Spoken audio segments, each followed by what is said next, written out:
নমস্কার বন্ধুরা, লক্ষ্মী কুঠিরের রান্নাঘরের পক্ষ থেকে সবাইকে অনেক অনেক স্বাগত জানাই।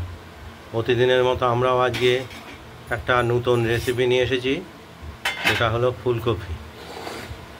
আজকের মেনু ফুলকপি। ফুলকপিটা আমরা কেটে আগেই রেডি করে নিয়েছি।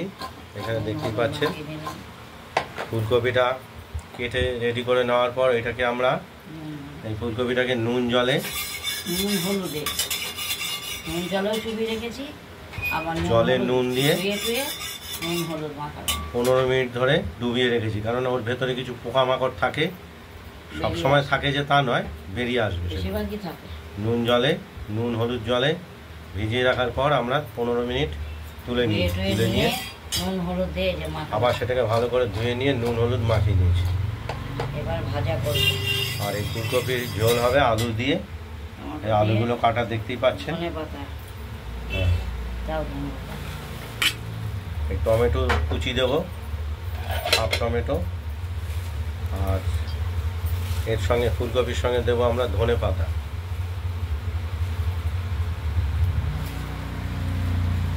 ধনে পাতা দিলে পরে আলাদা একটা টেস্ট আসবে ফুলকপির ঝোলে। ফুলকপির রসা বা ঝোল সবই বলা যেতে পারে। ধনে পাতা দেখতেই পাচ্ছেন, ফুলকপির ডালনা বা রসা।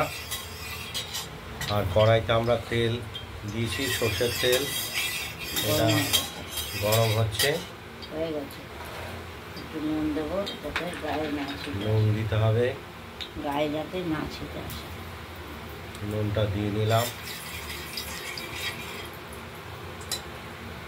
আর ফুলকপিগুলো আমাদের প্রথমে কাজ হলো এগুলোকে তেলে ভেজে নেওয়া।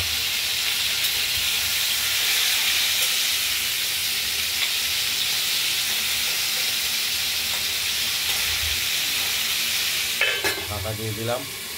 আর এই ফুলকপির ডালনাতে দেবো আমরা মশলা, দেখতেই পাচ্ছেন, জিরে, আদা আর কাঁচা লঙ্কা। এই পরিমাণটা 3 জনের তরকারি হবে এই পর্যন্ত, 3-4 জনের।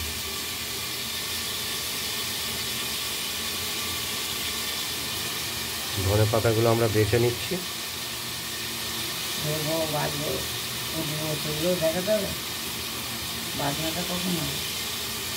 বাটনাটা বেটে নিচ্ছি আমরা, দেখাচ্ছি সব, তারপর দেখতে থাকুন।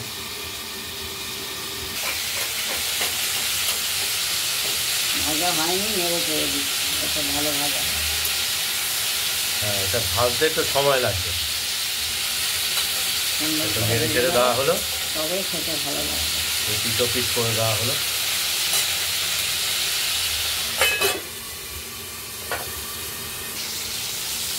ফুলকপিটা ভাজা হচ্ছে, এটাকে আমরা খুব সুন্দর করে হালকা লাল করে ভেজে নেব, তবে কি তরকারিটা টেস্ট আসবে।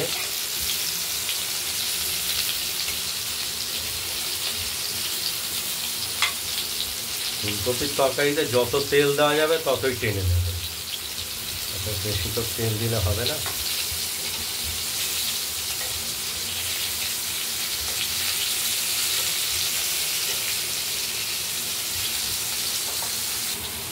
মশলাটা বাটা চলছে, অনেকটাই হয়ে গেছে। আদা, লঙ্কা আর জিরে। ফুলকপিগুলো ভাজা হয়ে গেছে। ফুলকপিগুলো যত ভাজা হবে ততই সেন্ট বেরোবে এবং ঝোলটাও টেস্ট হবে। অনেকে কপি রান্না করে, কপি ফুলগুলোই কাঁচা থাকে। ফুলকপির ফুল কাঁচা থাকলে কিন্তু তার টেস্ট আসবে না। এবার ফোড়ন দিচ্ছি, তেজপাতা, লঙ্কা, জিরে। তেজপাতা, শুকনো লঙ্কা, জিরে ফোড়ন হিসাবে আমরা ব্যবহার করছি। এবার আলুগুলো আমরা কেটে রেখেছি, আলু কেটে রেখেছি, আর টমেটোর কুচি, হাফ টমেটো। আর মশলাটা আমাদের বাটা হয়ে গেছে প্রায়, আর একটু বাটলেই এটা কষানোর জন্য দিয়ে দেবো।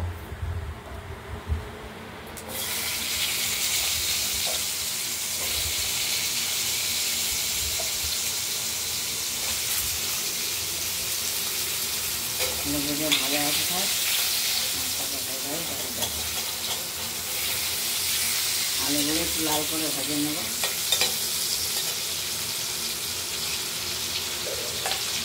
একটু হলুদ না দিয়ে ভাজাটা যাবে না। পরিমাণ মতো হলুদ দিয়ে দিলাম।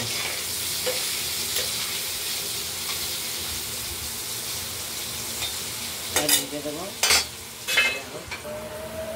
আলুগুলো ভাজা হয়ে গেছে, টমেটোগুলো আবার দিয়ে দিলাম। মশলাটাও বাটা হয়ে গেছে, এটা বাটির মধ্যে তুলে নিয়েছি মশলাটা।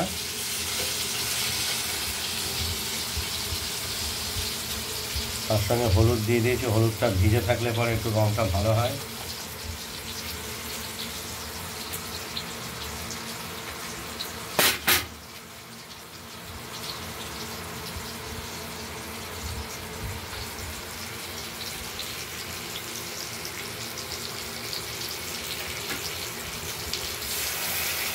কষানোর জন্য দিয়ে দিলাম মশলাগুলোকে কড়াইতে।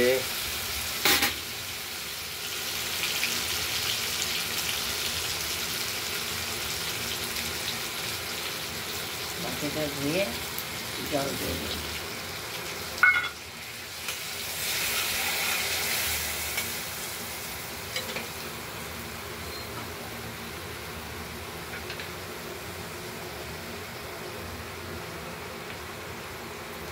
পরিমাণ মতো নুনও দিয়ে দিলাম। কষানো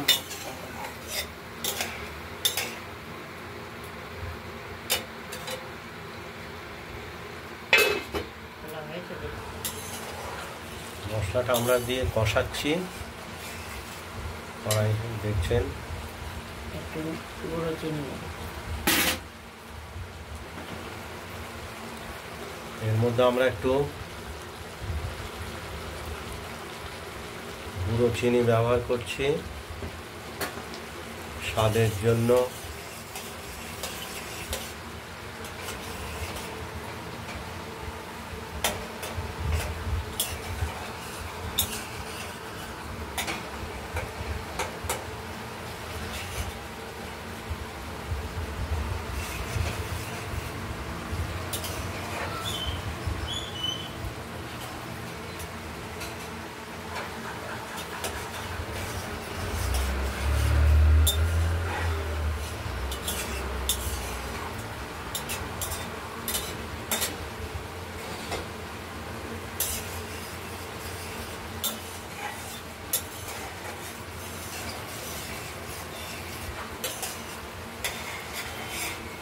মশলাটাকে আমরা ভালো করে কষিয়ে নেব।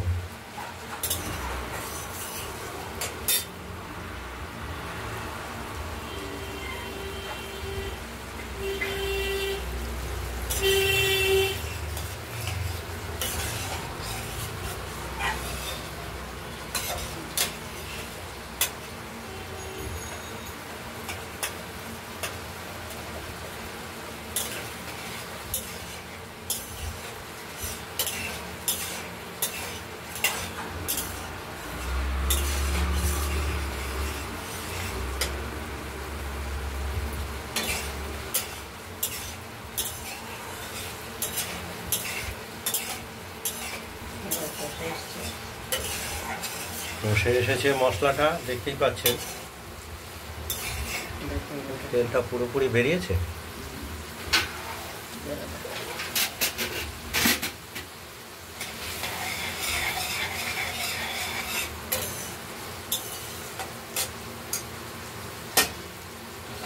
এবার ভেজে রাখা ফুলকপিগুলো আমরা দিয়ে দিলাম।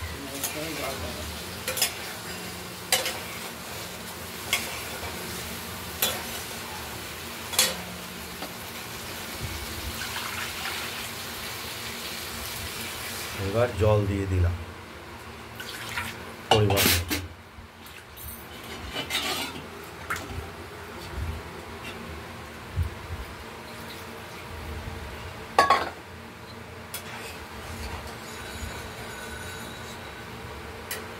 ফুলকপি না ভাজলে ফুলকপির টেস্ট হয় না, ফুলকপির গন্ধটা সুন্দর লাগে। আর কাঁচা কাঁচা রান্না করলে ফুলও খসে যায়। ফুলকপির ফুলগুলোকে একটু লালচে করে ভাজতেই হবে, তবে কি আসল ফুলকপির প্রকৃত স্বাদটা পাওয়া যাবে। দেখতে থাকুন। ধনে পাতাটা দিয়ে দেবো। ফুলকপিতে ধনে পাতাটা কেটে রেখেছিলাম, ওটা দিয়ে দিলাম।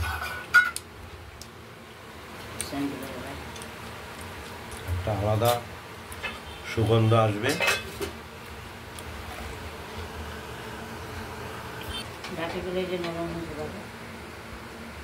ফুলকপির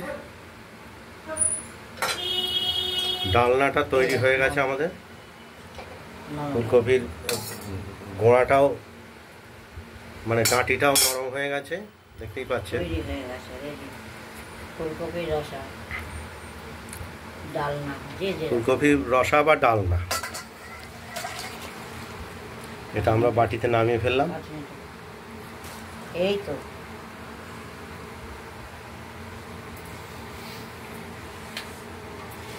খুব সুন্দর একটা সুঘ্রাণ বেরোচ্ছে। নতুন জিনিস যেহেতু নুনে ভিজিয়ে রেখেছি আধ ঘন্টার উপর, তারপর আবার ধুয়ে নুন হলুদ রেখেছি। ফুলকপি সেদ্ধ করে ফুলকপি এই কাটা অবস্থায় সেদ্ধ করে নিয়ে এই রসা কিংবা ডালনা তৈরি করলে তার টেস্ট হবে আলাদা। অনেকে অনেক রকমভাবে করে, ভাপ দিয়ে করা যাবে। শেষে কপি আমরা এরকমভাবেই করলাম। না, কপি যখন ফুরিয়ে আসবে, গন্ধ হবে, তখন ভাপ দিয়ে ফেলে দেবে। বন্ধুরা, আপনারা ট্রাই করবেন এইভাবে। আর এখন যেহেতু একটু ঠান্ডার আভাস পড়ে গেছে, ফুলকপি নিশ্চয়ই খেতে ভালো লাগবে। দেখছেন কালারটাও চমৎকার হয়েছে। আপনারা বাড়িতে ট্রাই করবেন আর আমাদের কমেন্টস করবেন, তাহলে আমরা অনেকটা এগিয়ে যেতে পারবো, আমরা একটা উৎসাহ পাবো। আর আমাদের এই লক্ষ্মী কুটিরের রান্নাঘরের চ্যানেলটাকে লাইক করে দেবেন, একটু শেয়ার করবেন, তাহলে আমরা এগিয়ে যেতে পারবো। আর সাবস্ক্রাইব করে দেবেন চ্যানেলটাকে, তাহলে আমরা নিত্য নতুন রান্না দেখানোর জন্য উৎসাহ পাই। আজ এই রেসিপিটা এই পর্যন্তই। পরে দ্বিতীয় আরেকটা রেসিপি আমরা দেখাচ্ছি।